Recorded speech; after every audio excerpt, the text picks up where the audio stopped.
comblée de grâce, le Seigneur est avec vous. Vous êtes bénie entre toutes les femmes, et Jésus, qu'enfant est béni. Sainte Marie, Mère de Dieu. Chers auditeurs, ici Perceval le Lorrain. J'accompagne depuis 1h30 le pèlerinage de l'aumônerie étudiante de Nancy. Pèlerinage qui part de la cité du Cal jusqu'à la ville de Saint-Nicolas-de-Port, où se tiendra ce soir la 773e procession au flambeau en la basilique où se trouvent les reliques de Saint-Nicolas, patron des Lorrains. Une quinzaine de jeunes étudiants catholiques est partie sur les coups de 14h30, accompagnés de leur aumônier, le père François Weber, de la cité de René II. Un ciel plombé, un léger crachin, le bruit des usines en fond qui longent le canal viennent accompagner les pas des jeunes étudiants sur le chemin boueux qui les mène à Saint-Nicolas-de-Port.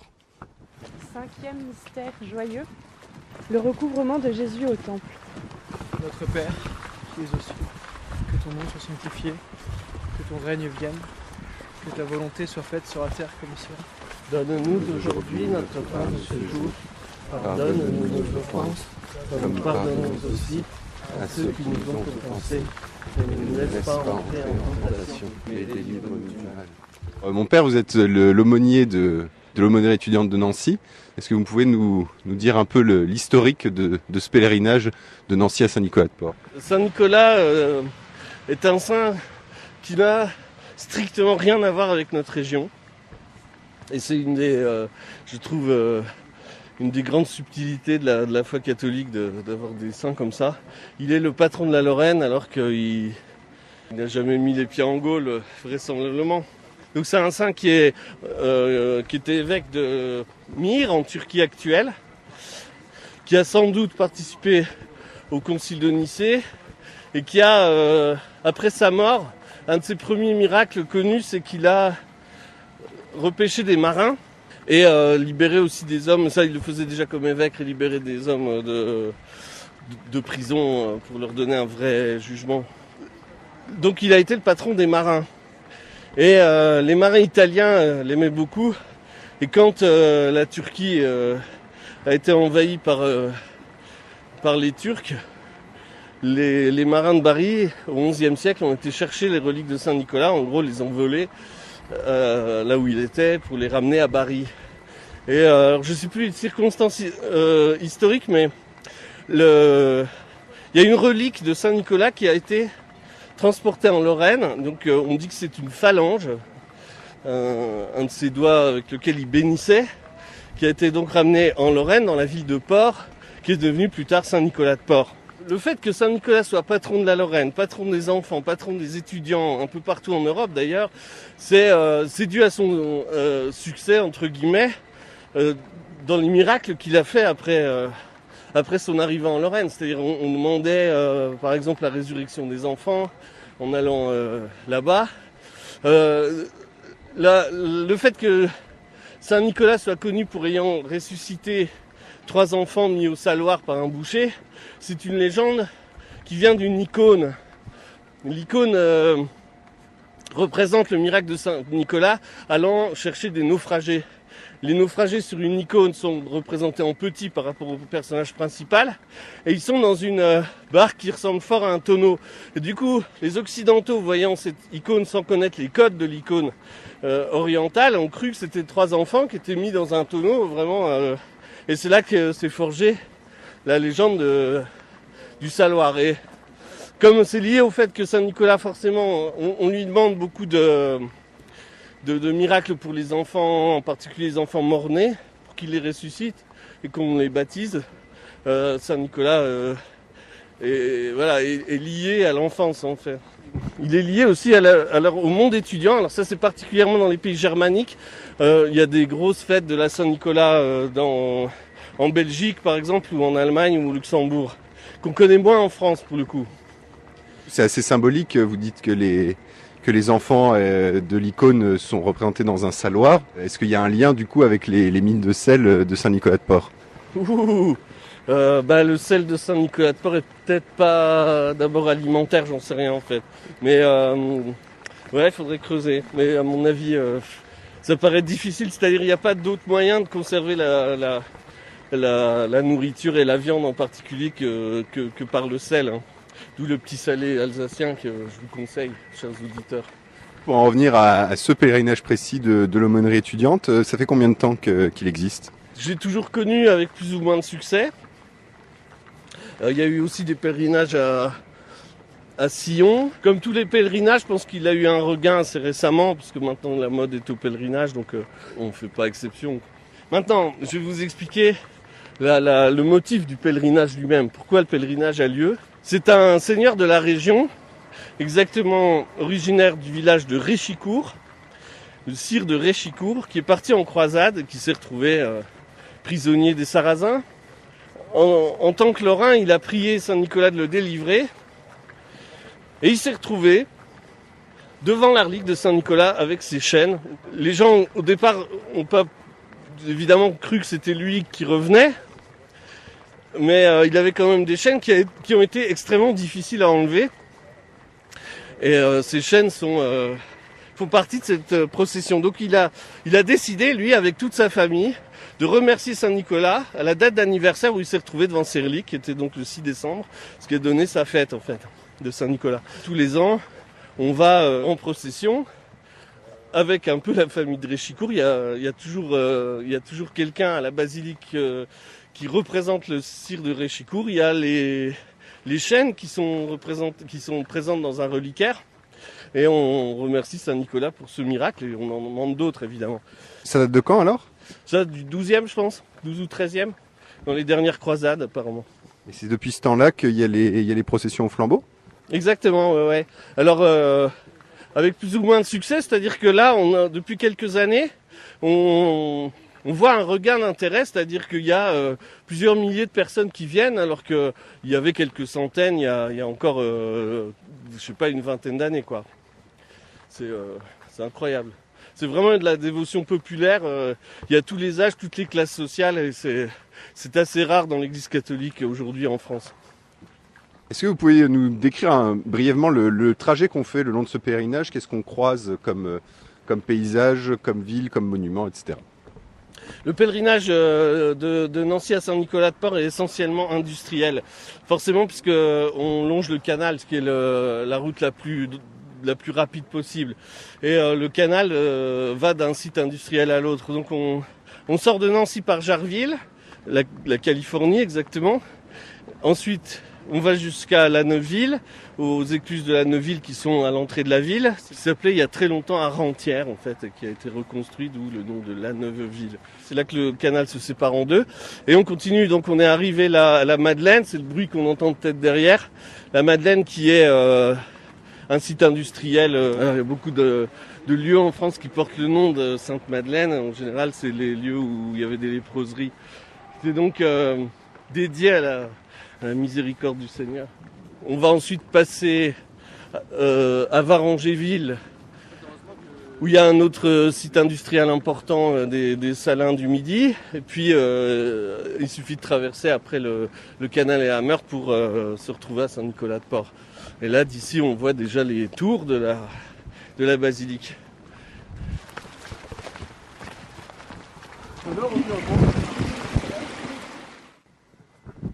Alors on est avec Margot, la vice-présidente d'Interfac, l'aumônerie étudiante. Margot, ça fait longtemps que vous faites ce pèlerinage à Saint-Nicolas ? Alors bonjour. Ça fait quelques années, oui, j'ai commencé quand j'étais au Guide d'Europe. Les premières fois que je suis venue, et c'est la deuxième fois que je viens avec Interfac. Pourquoi vous venez ici ? Qu'est-ce que ça a comme signification de faire ce pèlerinage ? Plusieurs significations. Tout d'abord, déjà parce que Saint-Nicolas est le patron des Lorrains. Et pour se remémorer le fait que Saint-Nicolas est notre saint patron, parce que Saint-Nicolas-de-Port est un endroit où il y a ses reliques. Donc ça permet vraiment d'avoir un temps fort dans l'année, spécifiquement pour les Lorrains, pour recevoir toutes les grâces que Saint-Nicolas nous enverra par son intercession. Et qu'est-ce qui vous plaît particulièrement dans la figure de Saint-Nicolas ? Il a vraiment battu pour que la foi de l'Église catholique soit préservée à son époque, soit préservée notamment des hérésies, et parce que notamment c'est le saint patron de la Lorraine, donc forcément étant Lorraine depuis mon enfance, je me dois d'honorer Saint-Nicolas aussi. Le mari sans péché. Priez pour nous qui avons recours à vous. Le mari sans péché. Priez pour nous qui avons recours à vous. Le mari sans péché. Priez pour nous qui avons recours à vous.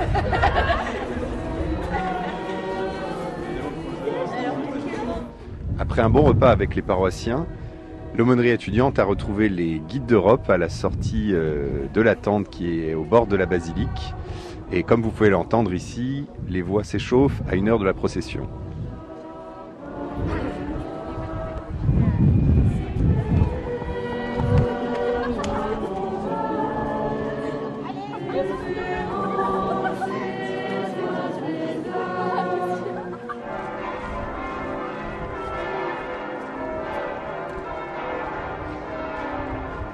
Nous sommes à quelques instants du début de la cérémonie. L'église est pleine à craquer. Les bannières sont déployées et tout le peuple lorrain est ici réuni pour célébrer Saint-Nicolas. Alors Grégoire, on est à quelques instants du début de la cérémonie. Est-ce que vous pouvez nous dire pourquoi vous êtes ici et qu'est-ce que ça représente pour vous? Alors je suis venu avec le groupe Interfac de Nancy. Donc on a fait le pèlerinage à pied depuis Nancy. Et donc c'était important pour nous de venir un peu représenter la jeunesse catholique étudiante dans ce lieu saint de Lorraine. Et c'est quand même un rassemblement qui est assez fort et assez traditionnel pour nous les Lorrains.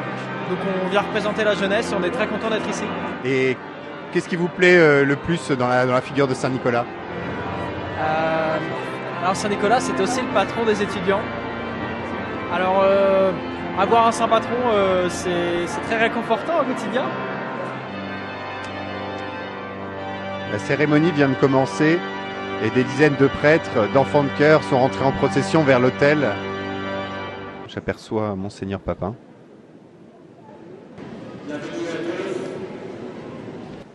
C'est l'abbé Thomasin, recteur de la basilique, qui introduit la cérémonie. J'accueille aussi avec joie tous les groupes présents.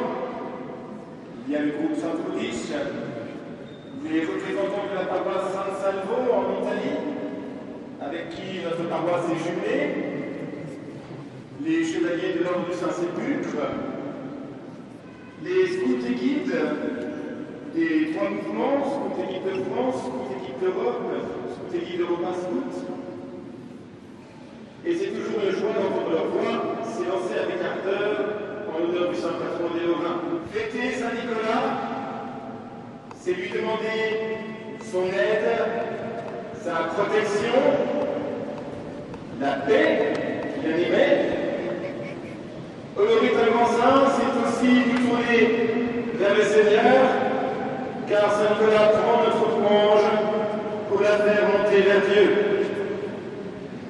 Émile Batel, écrivain et historien de la Lorraine, écrit ces mots: il faut contempler les œuvres du passé, se consoler du présent et espérer en un plus radieux avenir.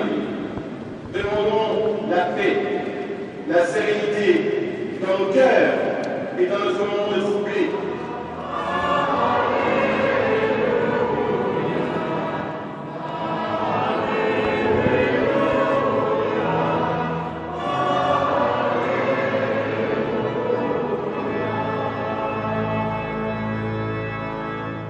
Aujourd'hui, c'est une cérémonie, une célébration et non une Eucharistie. Nous allons maintenant entendre l'Évangile.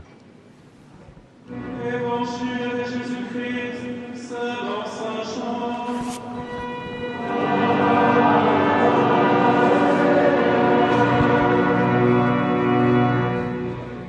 En ce temps-là, Jésus disait à ses disciples: Amen, amen, je vous le dis. Celui qui croit en moi fera les œuvres que je fais. Il en fera même les plus grandes, parce que je pars vers le Père. Et tout ce que vous demanderez en mon nom, je le ferai, afin que le Père soit glorifié dans le Fils. C'est Monseigneur Blanchet qui va maintenant prononcer l'homélie. Chers amis, Saint Nicolas a gagné, et c'est manifeste ce soir encore, a gagné dans nos cœurs de Lorrain et plus largement dans nos cœurs d'Occident sa réputation de bonté envers les pauvres et les enfants, sa capacité de compassion et d'intercession pour nous tous. Et il nous encourage encore ce soir à exprimer au Seigneur nos demandes, nos désirs profonds, nos désirs de vraie liberté. Lorsque nous marcherons ensemble en procession, dans un instant, nous chanterons et nous exprimerons au Seigneur ce qui monte de nos cœurs. Pas seulement des nôtres ici, mais aussi ce qui monte du cœur de toute l'humanité. Comment alors ne pas rejoindre parmi toutes les expressions populaires ce que nous avons entendu ces derniers jours dans notre pays? Comment ne pas rejoindre cette marche de tant de personnes endossant un gilet jaune et cherchant à préciser un cahier de doléances? Puisque Saint Nicolas nous invite nous aussi à formuler nos demandes, eh bien nous le ferons, mais nous le ferons comme chrétiens, écoutant avec confiance ces paroles entendues dans l'Évangile à l'instant. Tout ce que vous demanderez en mon nom, nous dit Jésus, je le ferai, afin que le Père soit glorifié dans le Fils. Tout est là. Il s'agit de demander au nom de Jésus, en son nom, il le fera, afin que le Père soit glorifié. N'est-il pas venu pour cela, pour nous libérer? N'est-il pas celui, le Seigneur, Dieu, le Tout-Puissant, celui qui a entendu le cri de son peuple et qui vient le libérer? Alors Saint Nicolas porterait-il aujourd'hui un gilet jaune? Je ne veux pas m'avancer sur ce terrain-là. Je sais bien qu'il ne s'agit pas de poser ce type de questions. La procession va débuter, les lumières s'éteignent et chacun se transmet la flamme de cierge en cierge.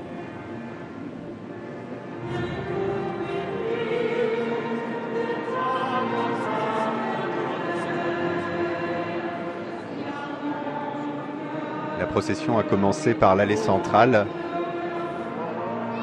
La statue de Saint-Nicolas, accompagnée d'un drapeau lorrain, avance tout doucement.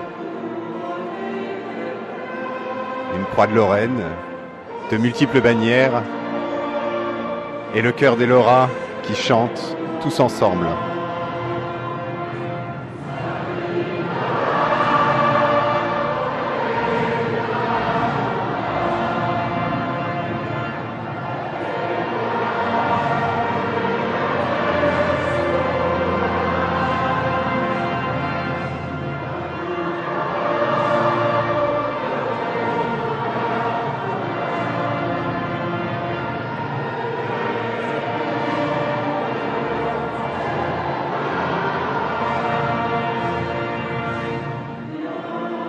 Alors le chant de la Saint-Nicolas a la particularité de comporter 44 couplets, ce qui laisse autant à tous les pèlerins de faire le tour de la basilique et de chanter.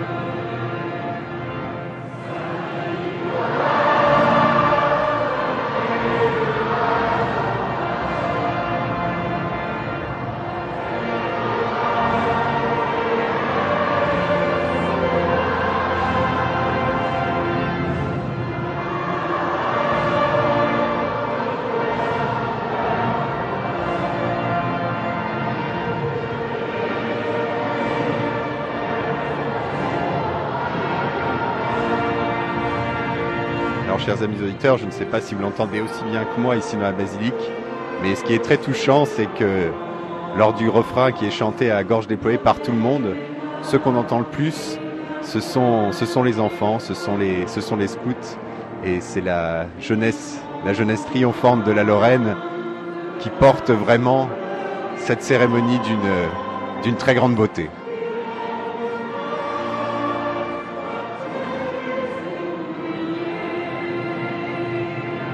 Au moment de chaque refrain, tout le peuple lorrain lève avec élan son cierge vers le ciel. C'est un moment vraiment magnifique. Et écouter ce chant qui résonne nous donne à tous de grands frissons.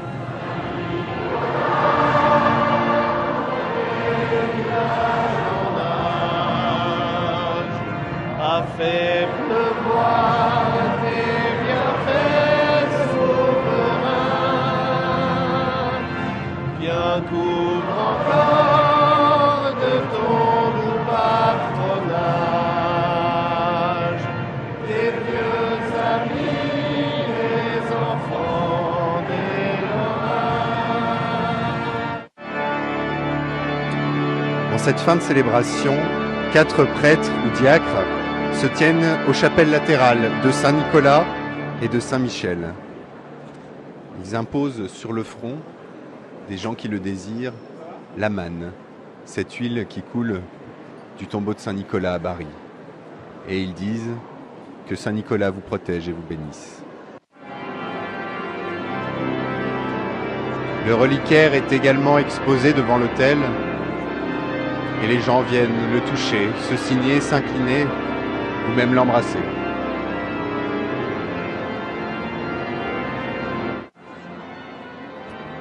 Alors on est avec le père Jean-Louis Coinceman en cette fin de cérémonie, en cette fin de procession.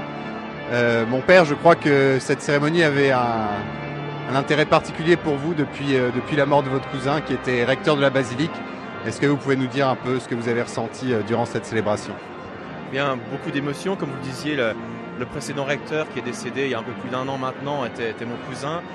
Et de revenir à chaque fois dans cette basilique qui est un petit peu la sienne, même si elle appartient à tout le monde et en particulier à tous les Lorrains, c'est toujours émouvant. Surtout que jeudi matin, après la messe en l'honneur de Saint-Nicolas qui a lieu ici même, une plaque a été inaugurée en sa mémoire pour quelque part marquer son passage ici et la reconnaissance des paroissiens et de tous les portois, parce qu'il était proche non seulement de ceux qui fréquentaient l'église, mais de tous ceux qui habitaient cette commune et les environs.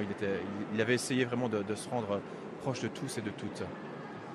Et qu'est-ce qui vous marque le plus dans la figure de Saint-Nicolas ? Qu'est-ce qui vous fait le plus dans cette cérémonie, dans cette procession populaire ? Justement, c'est le côté populaire, c'est le fait qu'on voit ici dans cette procession ce soir beaucoup de personnes qu'on ne voit pas forcément le dimanche dans nos églises, beaucoup de jeunes, beaucoup d'enfants, beaucoup de jeunes familles qui viennent avec leurs jeunes enfants pour quelque part donner une part d'émerveillement et peut-être par la suite transmettre la foi. Chers amis auditeurs, nous avons vécu une très grande fête, une très grande procession de la Saint-Nicolas. Et je dois vous avouer que je n'ai plus vraiment beaucoup de voix. Nous avons chanté presque 2 fois en entier tout le chant à la Saint-Nicolas. Alors je crois que la prochaine fois, je prendrai une bonne cuillère de miel de sapin des Vosges et un bon verre de Mirabelle. En attendant que Saint-Nicolas vous bénisse, vous garde les Lorrains qui étaient présents en nombre ce soir. Des Lorrains de toute classe sociale et de tout âge. Des Lorrains venus de toute la région qui se sont réunis pour chanter, acclamer leur saint patron qui de là-haut doit avoir le cœur bien réjoui de voir tout ce peuple rassemblé pour lui.